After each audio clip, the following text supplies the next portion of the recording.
साथियों, आज की वीडियो में हम लोग डिस्कस करेंगे एज यू लाइक इट को। अगर हम एज यू लाइक इट की बात करते हैं तो जितनी भी इसकी इंपॉर्टेंट कोटेशंस या इंपॉर्टेंट लाइंस हैं उन सभी को इस वीडियो में हम लोग डिस्कस कर लेंगे, जो कि हमारे टीजीटी पीजीटी में पूछे जाते हैं। और दोस्तों, अगर आपको इसका पीडीएफ चाहिए है तो इसके डिस्क्रिप्शन में मैंने एक टेलीग्राम का लिंक दे रखा है, तो वहाँ से जा कर के आप इसकी पीडीएफ को भी डाउनलोड कर सकते हो। तो चलो, सबसे पहली हम लोग कोटेशन को डिस्कस करेंगे जो कि जैकस के द्वारा बोली जाती है। सबसे पहले क्या है, the worst fault you have is to be in love. Bad की सुपरलेटिव डिग्री है यहाँ पे ब्रॉस्ट, यानी कि सबसे बड़ी गलती तो तुमने ये की है। You have is to be in love कि तुमने प्यार कर बैठे, तुमने प्यार कर लिया। ऑरलैंडो, यहाँ पे जैकस कह रहा है अपने छोटे भाई ऑरलैंडो से क्रिटिसाइज करते हुए, कहता है कि तुम्हारी सबसे बड़ी भूल तो ये है ऑरलैंडो कि तुमने प्यार कर लिया। और ये कब जैकस बोलता है, किससे? ऑरलैंडो से बोलता है। और एक्ट 3 है और सीन 2 है, ठीक है। यानी कि ऑरलैंडो, तुम्हारी सबसे बड़ी भूल ये है कि तुमने प्यार किया। यहाँ पर ऑरलैंडो को प्यार हो जाता है और एक्चुअली होता है क्या कि प्यार में वो इधर उधर यहाँ वहाँ पेड़ों पर पहाड़ों पे अपनी प्रेमिका का नाम लिखता घूम रहा है। तब जैकस ऑरलैंडो को क्रिटिसाइज करने के लिए ये कोट बोलता है कि the worst fault you have is to be in love. सबसे बड़ी गलती तो ऑरलैंडो तुम्हारी यही है कि तुमने प्यार कर बैठे। किससे प्यार कर बैठे थे? ये रोजालिंड से, ठीक है। अगला next question, next quotation number 2, then lay that sentence, then lay that sentence, तब वही सेंटेंस, वही सजा, ऑन मी टू, मुझे भी दे दो, माई लॉर्ड, मेरे मालिक, I can't live without, I can't live without her, मैं उसके बिना नहीं रह सकता। अब जरा समझ लो, यहाँ पे सेंटेंस का मतलब क्या होता है? वही सजा, डेट सेंटेंस, वही सजा। ऑन मी टू, मुझे भी दे दो, माई लॉर्ड। तो यहाँ पे जो मी है ना, वो मी जो यूज किया गया है यहाँ पे, पहले ये समझ लो ये वाला स्टेटमेंट बोलता कौन है? तो सीलिया बोलती है। कौन बोलता है? सीलिया बोलती है। और सीलिया किससे? टू हर फादर, अपने पिता से। ये एक्ट हमारा फर्स्ट है, सीन 3 है, ध्यान बनाए रखना। तब सीलिया क्या कहती है, यानी कि दैन ले डैट सेंटेंस ऑन मी, ये जो मी शब्द है ना, वो सीलिया ने अपने लिए यूज किया है। माई लॉर्ड, मेरे मालिक, मेरे स्वामी, या जो भी अपने राजा के लिए बोलते हैं, ठीक है। ये ड्यूक फ्रेडरिक के लिए यूज हुआ है, सीलिया अपने पिता के लिए यूज कर रही है। आई मीन्स मैं, कैन नॉट लिव, मैं नहीं रह सकती। यहाँ पे मैं जो है वो भी किसने? अपने लिए सीलिया ने यूज किया। I can't live without her, उसके बिना। उसके किसके? अपनी बहन के बिना, रोजालिंड के बिना। एक्चुअली होता क्या है मेरे स्वामी, जो सज़ा तुमने रोजालिंड को दी है ना, कि फॉरेस्ट ऑफ आर्डन में उसको भेज दिया है, तुमने उसे महल से बाहर निकाल दिया, ये कहानी वहाँ पर की है जहाँ पे ड्यूक फ्रेडरिक, पहले तो उसके पिता ड्यूक सीनियर को क्या करते हैं, राज्य से बाहर निकाल देते हैं और उसका सिंहासन हड़प लेते हैं। और इसके बाद उसकी बेटी रोजालिंड को भी आदेश दे देते हैं कि तुम भी, अब तुम्हें भी बनवा दिया जाता है, तुम भी वन में चली जाओ, ठीक है। तब उसकी पुत्री जो ड्यूक फ्रेडरिक है, उसकी पुत्री सीलिया कहती है कि महाराज, मेरे स्वामी, जो सज़ा तुमने रोजालिंड को दी है वही सज़ा मुझे दे दो, वही आदेश मुझे दे दो, क्योंकि मैं रोजालिंड के बिना नहीं रह सकती। I can't live without her. बात क्लियर हो गई? सीलिया कहती है, सीलिया टू हर फादर, अपने पिता से कहती है। एक्ट 1 है और सीन 3 है। अगला देखो, नेक्स्ट कमेंट बहुत इंपॉर्टेंट है, कई बार पूछा जा चुका है आपके यहाँ। All the world's a stage, पूरी दुनिया एक रंगमंच है। पूरी दुनिया, ऑल द वर्ल्ड, पूरी दुनिया क्या है? एक स्टेज है, एक रंगमंच है, ठीक है। And all the man and women, और सभी महिलाएं और पुरुष, मेयर्स पे प्लेयर्स, और सभी महिलाएं और पुरुष क्या हैं? सिर्फ रंगमंच के पात्र हैं, प्लेयर्स हैं, खिलाड़ी हैं। दे हैव देयर एग्जिट्स उन्होंने जन्म लिया है। यहाँ पे एग्जिट, तुम कहीं पर भी ऑफिस में हम लोग जाते हैं तो एग्जिट और एंट्रेंस लिखा होता है। एंट्रेंस का मतलब प्रवेश करना और एग्जिट का मतलब निकलना। यानी कि जब हम इस दुनिया में आए उसको एंट्रेंस बोला है विलियम शेक्सपियर ने, और जब हम मर कर के इस दुनिया से चले जाएंगे तो एग्जिट कर जाएंगे इस मंच से। ठीक है, दे आर, तब इसीलिए वो बोलते हैं have their exits and their entrances. And one man, एक आदमी इन हिज टाइम, अपने समय में प्लेज निभाता है, मैनी पार्ट्स, अनेकों रोल निभाता है, अनेकों भूमिकाएं निभाता है। ठीक है, अनेकों भूमिकाएं निभा करके चला जाता है। कभी वह एक व्यक्ति की भूमिका निभाता है अपने जीवन काल में, यानी कि तो कभी एक हस्बैंड की, कभी ग्रैंडफादर की, कभी टीचर की, कभी किसान की, यानी कि अलग अलग तरीके की भूमिकाओं को निभाता है। हिज एक्टिंग बीइंग 7 एजेज, और यहाँ पर उसकी एक्टिंग को कितनी 7 एजेज में डिवाइड किया है। ठीक है, और आपको इनके जो विलियम शेक्सपियर ने 7 एजेज में डिवाइड किया है इसको, तो वो 7 एजेज आपको बहुत अच्छे से पता होना चाहिए। तब यहाँ पे वो क्या कहते हैं, ध्यान से सुन लीजिएगा, ये संसार तो एक रंगमंच है, ये संसार तो एक रंगमंच है, एक नाटक का स्टेज है, और यहाँ जो महिलाएं और पुरुष केवल इस रंगमंच के पात्र हैं, प्लेयर्स हैं, जो इस रंगमंच पर आते हैं और अपनी भूमिका को निभा करके चले जाते हैं। And one man in his time plays many roles, his acts being 7 ages, और जो एक व्यक्ति होता है ना, वो अपने जीवन काल में बहुत सारे रोल प्ले करता है, बहुत सारी भूमिकाओं को निभाता है। कभी वह छोटा बच्चा होता है, कभी एक बेटा बनता है, तो कभी वह एक हस्बैंड होता है, तो कभी वह एक ग्रैंडफादर बन जाता है, तो कभी वह एक टीचर। यानी कि इस दुनिया में, इस रंगमंच, इस दुनिया को शेक्सपियर ने एक रंगमंच बोल दिया, स्टेज बोल दिया। ठीक है, यहाँ पर आकर के जो भी हमको भूमिका निभाने के लिए दी जाती है उसको हम बखूबी निभाते हैं। और कभी हम एक किसान की, जो भी हमको पार्ट दिया जाता है, जो भी भूमिका हमारे हिस्से में आती है, उस भूमिका को हम निभाते हैं। तो सबके अलग अलग रोल हैं जो ईश्वर ने हमें दिए हैं, और जिनको निभाने के बाद हम इस रंगमंच से विदा ले लेते हैं, इस रंगमंच से एग्जिट मार जाते हैं और यहाँ से चले जाते हैं। बात क्लियर है? अगला, और ये जो है किसके द्वारा बोला जाता है, कहाँ पर बोला जाता है, ध्यान दीजिएगा।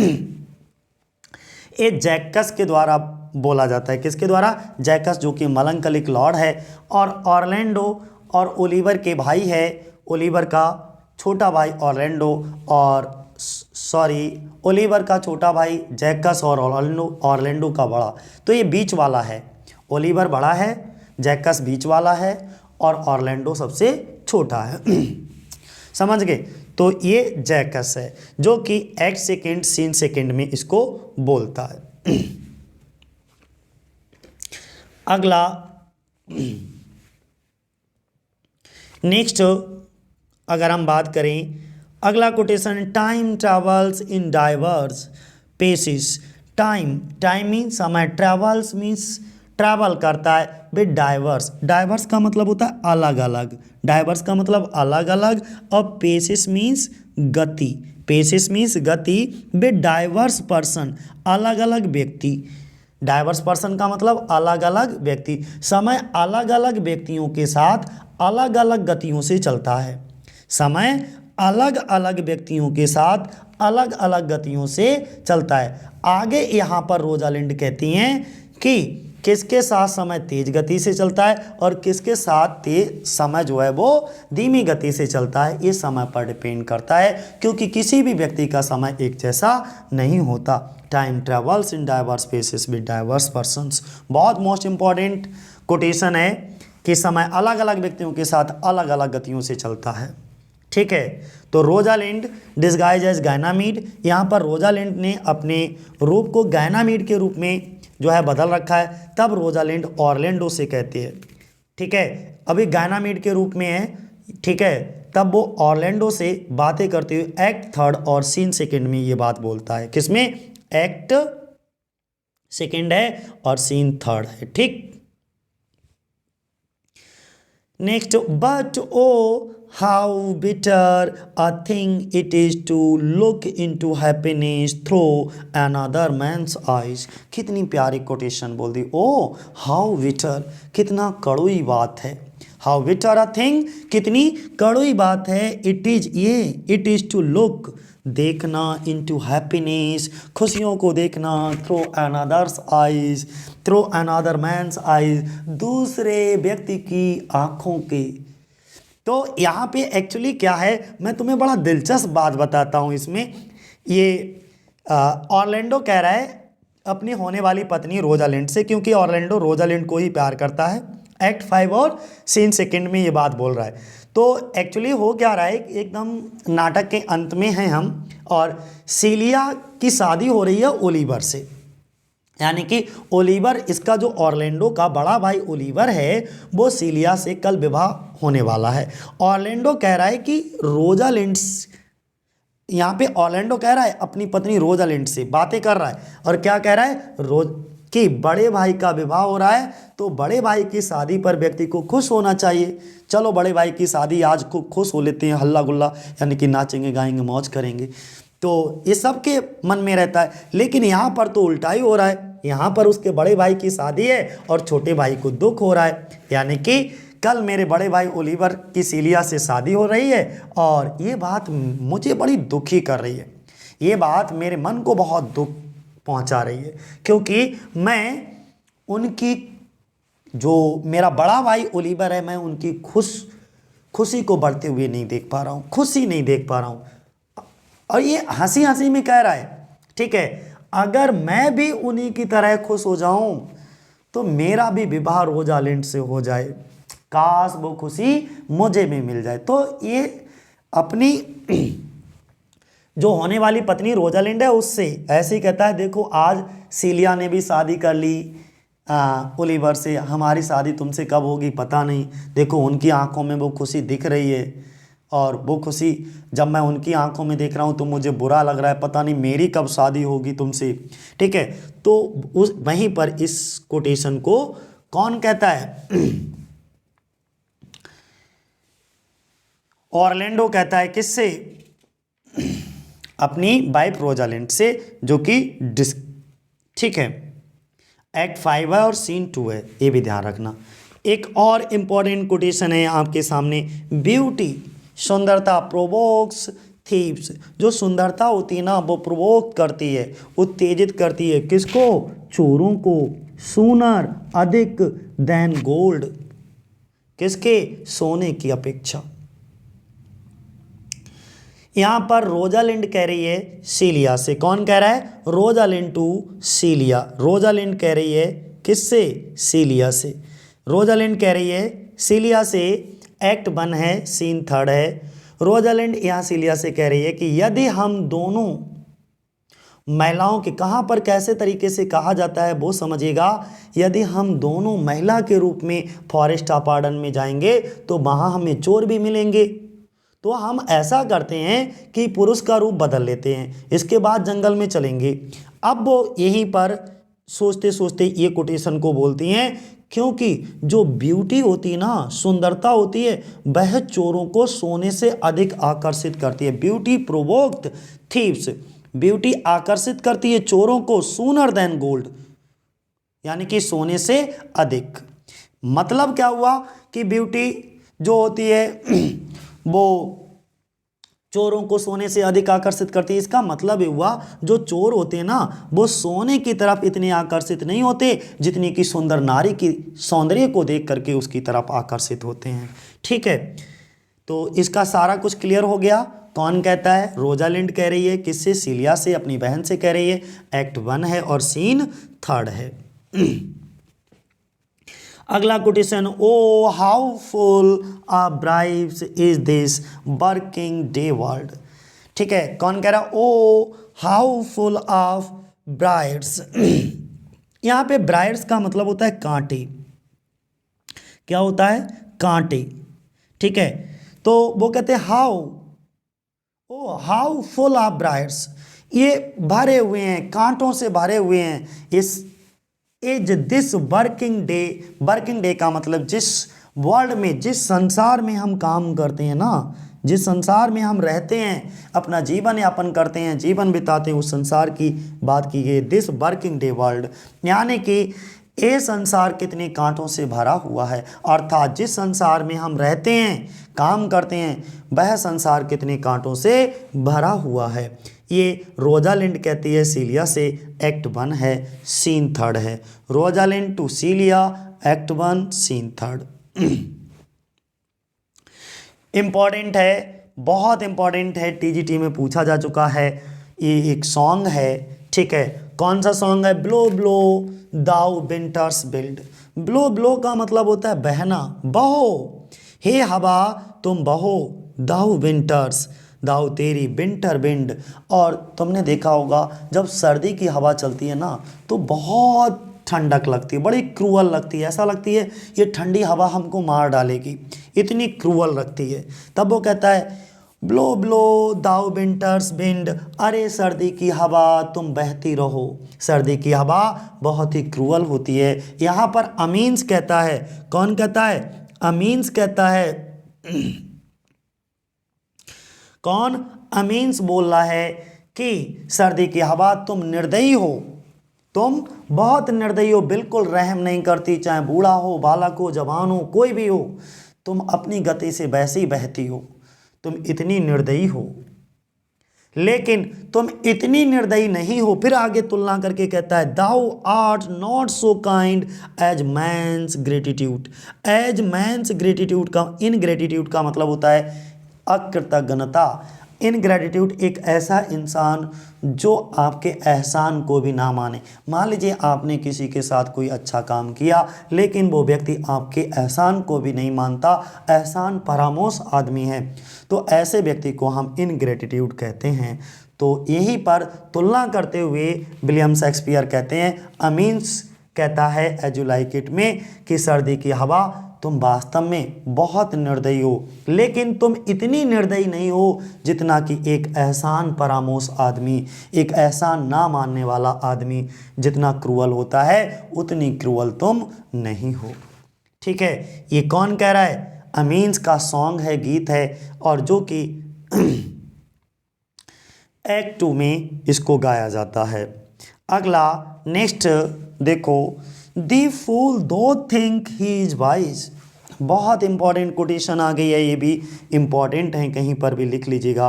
बोले दी फूल जो मूर्ख होता है, दत्त का मतलब होता है डज, थिंक सोचता है, ही इज वाइज कि वह वाइज है, बुद्धिमान है, बट लेकिन दी वाइज मैन नोज, लेकिन जो वाइज मैन होता है, विद्वान व्यक्ति होता है, होशियार व्यक्ति होता है, नोज हिमसेल्फ अपने आप को समझता है, टू बी अ फूल एक मूर्ख समझता है। कहने का मतलब ये है मूर्ख समझता है कि वह एक विद्वान है, लेकिन एक विद्वान व्यक्ति अपने आप को हमेशा मूर्ख समझता है, क्योंकि विद्वान व्यक्ति जानता है हम कितना भी सीख लें लेकिन सीखने का कोई अंत नहीं होता। या किसी अच्छे से शिक्षाविद ने कहा है कि जो शिक्षा है ना, सीखने की प्रक्रिया एक ऐसी जीवन पर्यंत चलने वाली प्रक्रिया है जो जन्म से लेकर के मृत्यु तक हमारी चलती रहती है, अर्थात जीवन पर्यंत हम कुछ ना कुछ सीखते ही रहते हैं।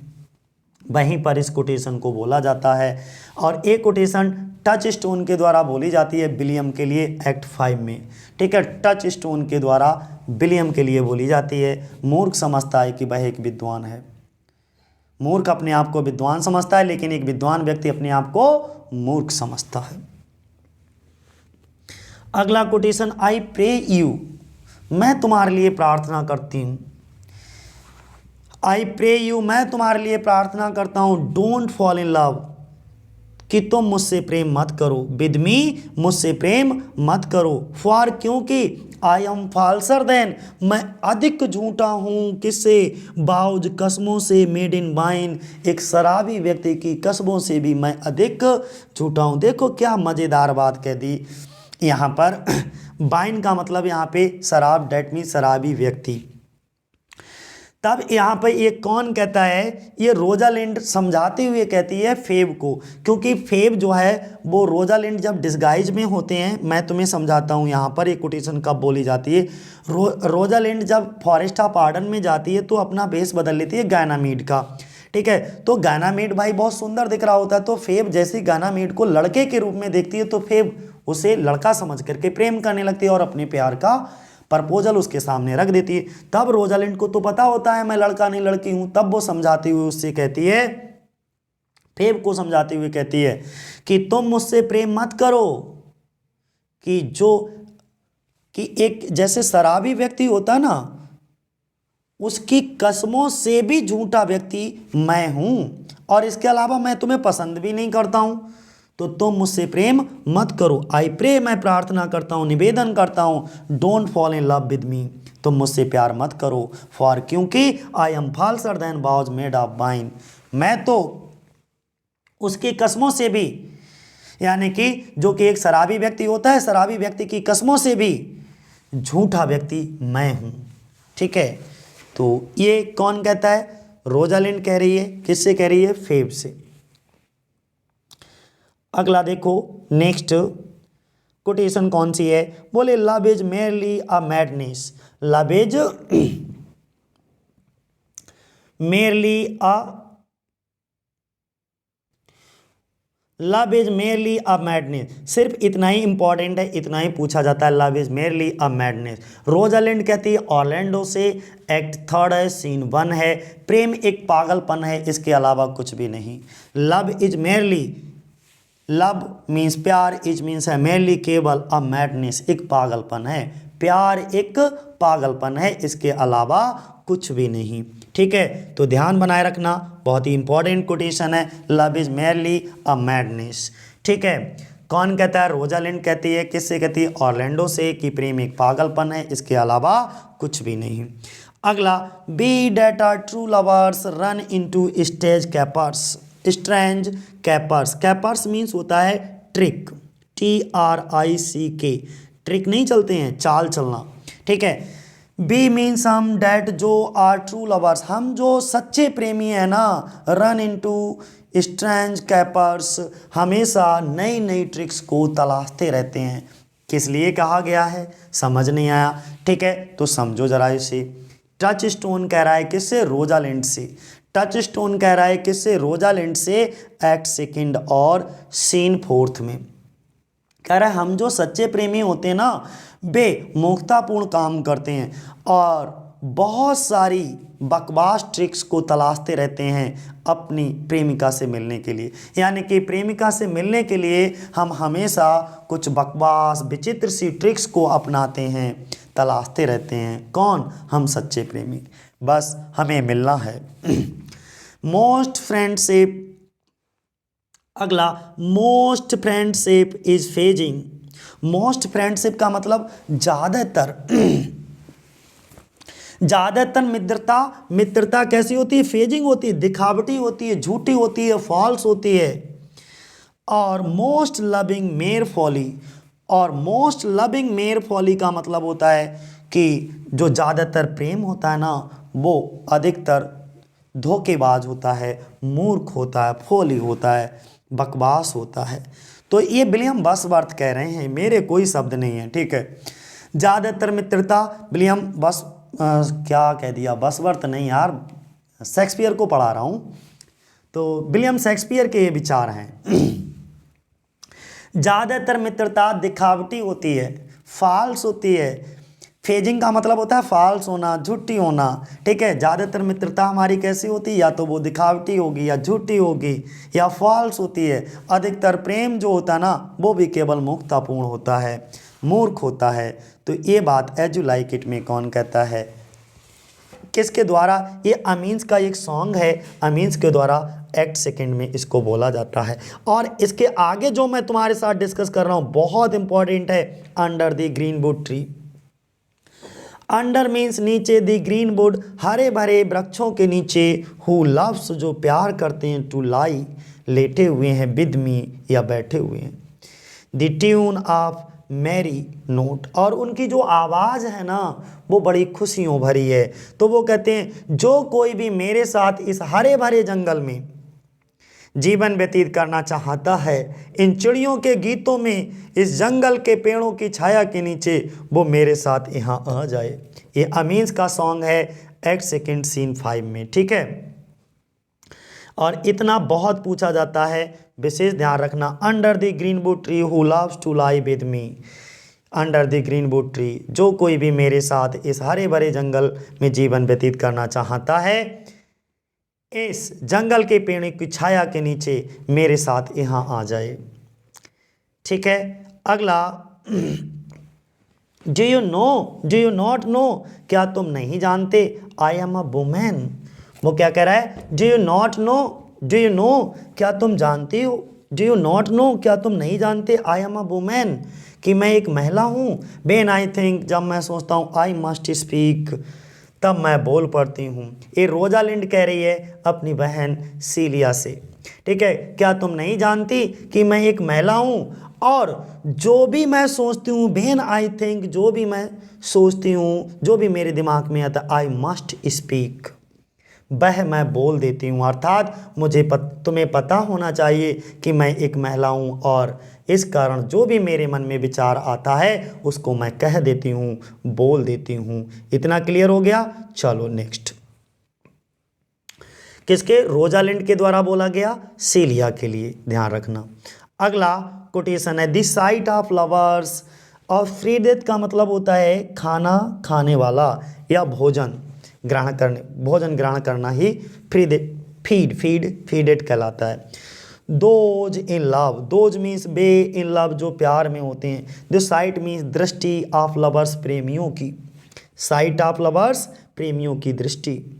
अब समझो आखिर वो क्या कहा गया है। रोजालिंड कह रही है टू कोरिन से कि प्रेमियों की, जो प्रेमी होते हैं ना, साइट ऑफ लवर्स, प्रेमियों की प्रेम भरी दृष्टि, नजरें, प्रेमियों को की प्रेम भरी नजरों या प्रेमियों की प्रेम भरी बातें करते हुए देखना उन प्रेमियों के लिए एक भोजन के समान होता है, उन प्रेमियों के लिए एक भोजन के समान होता है जो आपस में प्रेम करते हैं।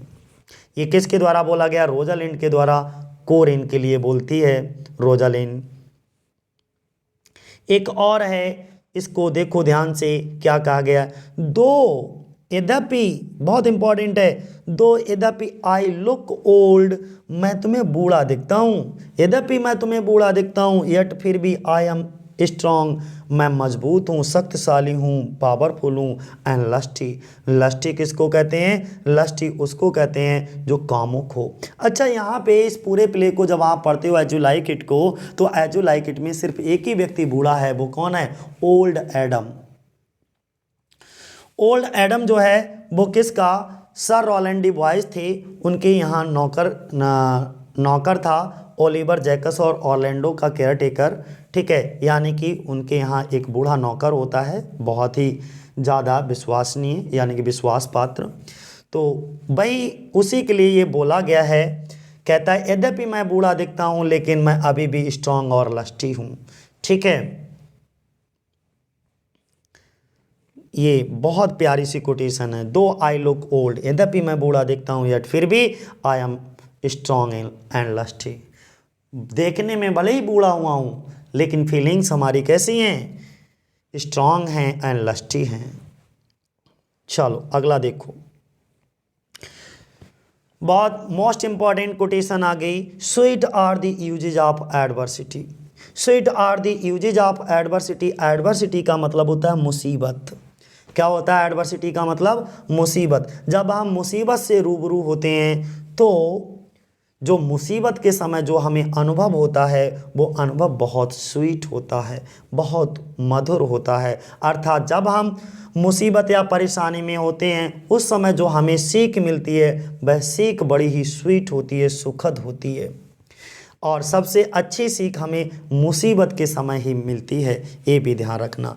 अगला, बिच जो लाइक दी टोड, जो एकदम टोड की तरह कैसी है, अगली बदसूरत होती है। एंड बेनुमस, बेनुमस का मतलब होता है जहर की तरह, बेनुमस जहर की तरह। बियर्स जो पहनती है, यट फिर भी अप्रीसियस कीमती ज्वेलरी इन हिज हेड अपने सिर पे। जैसे नांग नहीं होता है, वो देखने में कितना भी बदसूरत या एकदम जहरीला हो, लेकिन फिर भी उसके सिर पे एक प्रीसियस स्टोन होता है जिसे हम नांग मणि कहते हैं। क्या कहते हैं? नांग मणि। तो उसके कहने का मतलब यहाँ पे सिर्फ हमको विलियम शेक्सपियर इतना समझा रहे हैं कि जो दुर्भाग्य होते हैं ना, उनसे हमें सुखद अनुभव मिलते हैं। दुर्भाग्यों से भी कभी कभी हम बहुत कुछ सीख लेते हैं। मुश्किल घड़ी से भी बहुत कुछ, मुश्किल घड़ी आपको बहुत कुछ अच्छा सिखा करके चली जाती है। जैसे कोई सांप मेढक की तरह अगली और जहरीले होते हैं, लेकिन फिर भी उसके माथे पर एक बहुत ही कीमती प्रीसियस ज्वेल लगा होता है, अर्थात उसके सिर पर भी एक मूल्यवान नांगमणि लगी होती है। और अगला हम लोग डिस्कस करेंगे, बहुत ही इंपॉर्टेंट है, ठीक है,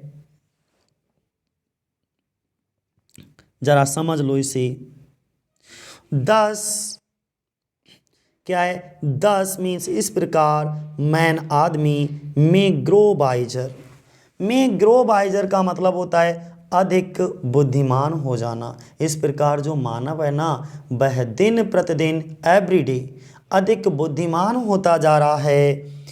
it is the first time, ये पहली बार हुआ है, डेट की एवर आई हियर्ड, कि हमने सुना हो, ब्रेकिंग टूटते हुए, ऑफ रिब्स हड्डियों को टूटते हुए सुना हो, बाज स्पोर्ट्स जो बन गया खेल, फॉर लेडीज महिलाओं के लिए, लेकिन पसलियों को तोड़ना महिलाओं का मनोरंजन होता है, वह तो मैं पहली बार ही यहाँ देख रहा हूँ। ये कोट उस समय कही गई है जब चार्ल्स और ऑरलैंडो दोनों लड़ रहे हैं, और जब लड़ रहे हैं तो हड्डी भी टूट रही हैं। तो उस दृश्य में जो महिलाएं जोर जोर से खिलखिला करके हंस करके आनंद ले रही हैं, तब इस प्रकार की कोटेशन को कहा जाता है। इस प्रकार जो मानव है वह दिन प्रतिदिन अधिक बुद्धिमान होता जा रहा है, लेकिन पसलियों को तोड़ना महिलाओं का मनोरंजन होता है, ये तो मैं पहली बार ही यहाँ देख रहा हूँ। ठीक है, तो ये थी कुछ इम्पॉर्टेंट कोटेशंस को। तो आज के लिए साथियों इतना ही। जय हिंद, जय भारत।